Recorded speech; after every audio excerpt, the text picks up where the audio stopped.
Haurrekin ari garenean, ehuneko handia da arreta zuzenerako gure dedikazioa. Haurrak direlako gure lanaren muina, erdigunea. Egunean, ordu edo minutu bakar batzuk izaten dira norbere zurrunbilotik irten eta beste lan batzuk egiteko. Distantzia batetik, kudeaketa lanak, hausnarketa pedagogikoak eta erabakiak hartzea beharrezkoa da. Baina zenbat denbora dugu lan hauetarako?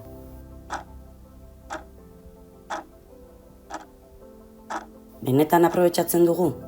Eraginkorrak gara? Eraginkorrak dira gure bilerak?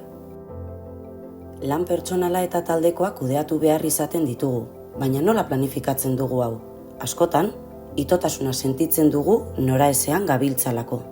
Une eta gune horien planifikazioak gure lanaren eraginkortasunerako balioko digu. Gobernuak hartutako neurrietatik, ume bakoitzera. Kudeaketatik hasi, eta gure haurrekin izaten dugun esku hartzera arte.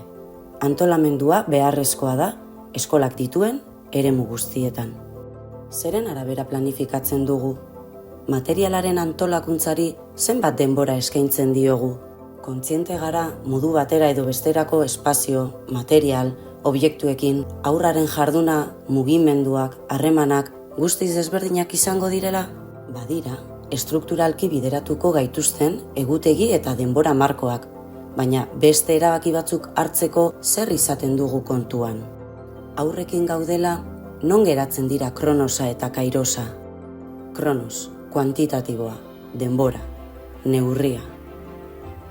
Kairos, kualitatiboa, bizitza, erritmoa, gertaerak.